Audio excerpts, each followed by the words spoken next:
Welcome to Not Just Strong Black Women podcast with Nisimwa.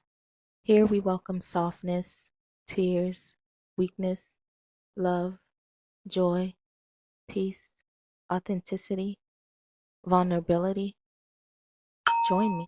Welcome to Not Your Strong Black Women podcast with Nisimwa, episode 5, the 6 most essential oils. Today we have a very special guest, the beautiful Dr. Christina Blanchard-Horan. She is going to bless us with what essential oils can do for us, the benefits. She just wrote a book about it. Hello, Dr. Christina. Hi. Say hello to the people, please. Hi, everybody.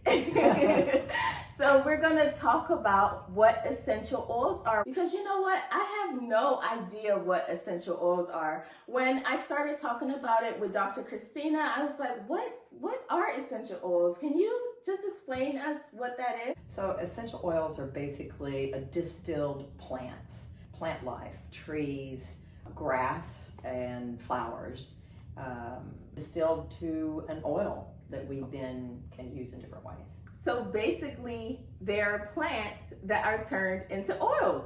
Yep. So what do they do?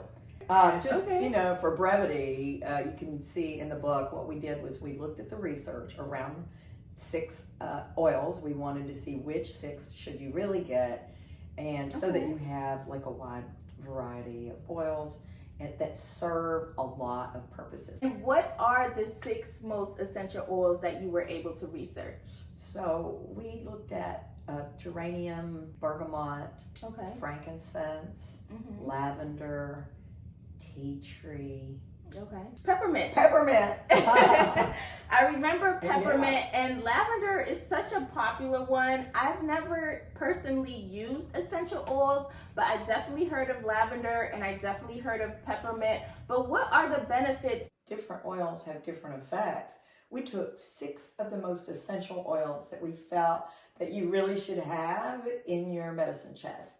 And so these that we chose focused on a variety of issues like mental health, anxiety, and anxiety, depression, weight loss. There are a number of things, even blood pressure and some other health conditions that you might be very surprised to know that you can actually use oils to help yourself reduce. Cholesterol was one of the ones that really surprised me. Bergamot and cholesterol. In the book, we start out talking about bergamot, which I was just mentioning to you, and we include bergamot, frankincense, which is good for respiratory illnesses, and peppermint, which is used to deter bugs. I mean, you can literally put it on the floor. I've used it to mark a line where I didn't want ants to cross. And so I used the little, cotton ball. And lavender we use every day. Maybe a lot of times we use lavender. Now, lavender is one of those really versatile oils. And one of the studies that really surprised me was about lorazepam, which maybe your audience will know. It's specifically prescribed for anxiety. It's very common. It's a very common prescription drug. They did a study with lavender oil, and they had the same results using lavender oil and no lorazepam. And then the other group was using the lorazepam. They had the same results in reduction in anxiety. Wow. So lavender can help reduce anxiety. Oh, seriously. They did another study in a mental health clinic. They diffused it in the air for patients while they were waiting. And they saw a reduction in the anxiety levels when patients came in for their visit with the doctor. I love the lavender. We use it all the time. The kids, we put it in the kids' room because my grandson has problems sleeping. And we use the frankincense because he has sinus issues. So frankincense is good for sinus issues. Right. It is that and skin. Okay, and skin. And skin. Lavender too, but frankincense is used as an astringent. Like, you know how people buy that very, like, alcohol-y stuff, and then they put it on their skin to try and get the extra oil off or whatever. Well, you can use frankincense to do the same thing. It's all natural. Be sure you get the organic. And what frankincense does is it fills the pores. So if you have open pores, the frankincense can help to seal the pores. So say I wanted to use lavender oil. What are the different ways I can use? Use a distiller like this to diffuse the oils in water, so it sort of takes that concentrated oil and it puts it into a steam format, and you push it out into a room. I like to put my distiller in a small room because then I can really smell the essence oils. Some people actually take them orally. I don't take them orally because they are concentrated, and there are not a lot of studies on what you can, what effects you can have. Although with frankincense, they actually encapsulated it. And so I have been known to take Boswellia frankincense, but not as an essential oil. So that's one way. And then another is through massage. Our skin is the most absorbent organ that we have. So everything you put on your skin is going into your body. And so be careful. You want to use organic products. You want to use plant-based products.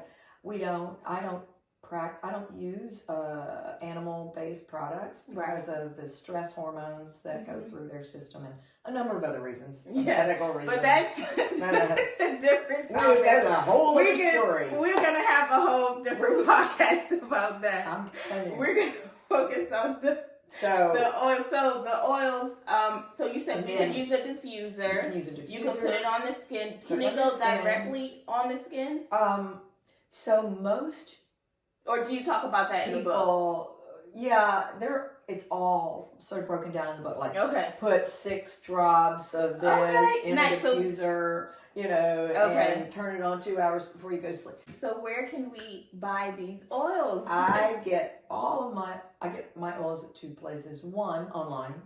There are a couple of very dependable. We know that they use organics, and one is OEO. OEO, It's organic essential oils. Pretty easy to remember. And there are others, but the important thing, and this is explained in the book, is what you look for when you buy an essential oil. When I first saw this, I'd never heard of Art Naturals. I'm like, oh, are they on the legit? How do I know that this is organic, that it is pure lavender oil? So they're required to put it on the label or on an insert. And this one had an insert. And the insert tells you where it's from.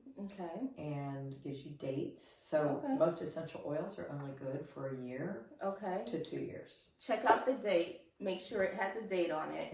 And it's all based on this research that we did. So my colleague, her name is Mutoni Njage. She is in Kenya. And her interest when we started down this journey was actually in flavonoids. It was really serendipity because she was looking at like lavender, and she had been investigating all of these things that actually are also used as essential oils. The book actually explains how you can apply each of these oils. At the end of each chapter on each of the oils, it provides recommendations. So if you're going to use it for anxiety, this is what you might do. If you're going to use it for skincare, use it this way. I love that. Thank you so much for, explaining that for us. And also, I brought you a wonderful necklace that I wanted you to have for, doing the show today. Thank you so much. I hope that I was able to provide a space for you to breathe. There's going to be more information on our website. So thank you so much and have a good one. Bye.